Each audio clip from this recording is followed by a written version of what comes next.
14వ తేదీ ఫిబ్రవరి నెల 2025వ సంవత్సరం. ఈరోజు దేవుని వాగ్దానము ఫిలిప్పీలకు 4వ అధ్యాయము 13వ వచనము. నన్ను బలపరచు వానియందే నేను సమస్తమును చేయగలను. సహోదరి సహోదరులారా, ప్రభువు మనల్ని బలపరిచే దేవుడు.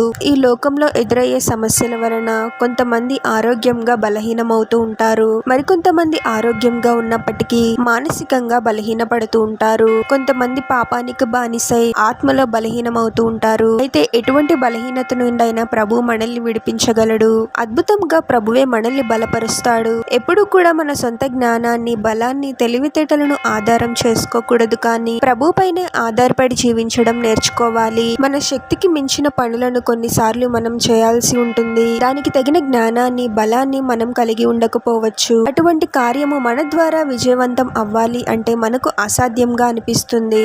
ఎప్పుడైతే మనము ప్రభుపై ఆధారపడతామో ప్రభువే తగిన జ్ఞానాన్ని, బలాన్ని మనకు అనుగ్రహించి మన ద్వారా ఆ కార్యాన్ని జరిగించి అసాధ్యమైన వాటిని కూడా సాధ్యపరుస్తాడు. మీ శక్తికి మించిన పని మీ ముందుందేమో, ప్రభుపై ఆధారపడండి. ప్రభు యొక్క సహాయం కోసము ప్రార్థించండి. ప్రభువే మిమ్మల్ని బలపరిచి మీ ద్వారా ఆ పనిని జరిగించి మీకు సఫలతను అనుగ్రహిస్తాడు. ప్రార్థన.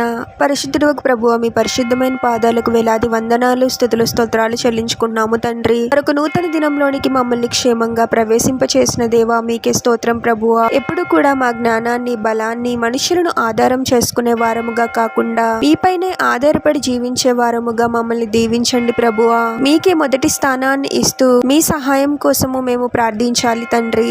మా జ్ఞానానికి మించి, శక్తికి మించిన పనులు మాకు ఉన్నాయి తండ్రి. ఆ శక్తితో చేయలేము, కానీ మీరే మమ్మల్ని బలపరచండి తండ్రి. అద్భుతాలను, ఆశ్చర్యక్రియలను జరిగించే దేవుడవు ప్రభువా. ఇది మాకు సాధ్యం కాదు, మా శక్తికి మించినది, ఇది మేము చేయలేము అన్న పరిస్థితులలో అద్భుతంగా మా ద్వారా కార్యాన్ని జరిగించి మాకు విజయాన్ని అనుగ్రహించమని ఈ ప్రార్థనలో ఏకీభవిస్తున్న ప్రతి ఒక్కరిని పేరు పేరున దీవించి ఆశీర్వదించి అభిషేకించమని, వారు చేసే ప్రతి పనిలో మీరే వారికి తోడుగా ఉండి వారిని అన్ని కీడుల నుండి, అపాయాల నుండి మీరే వారిని రక్షించమని ఈ మా మనవులన్నీ యేసుక్రీస్తు వారి పరిశుద్ధ నామంలో అడిగి వేడుకొనుచున్నాము తండ్రి. ఆమేన్.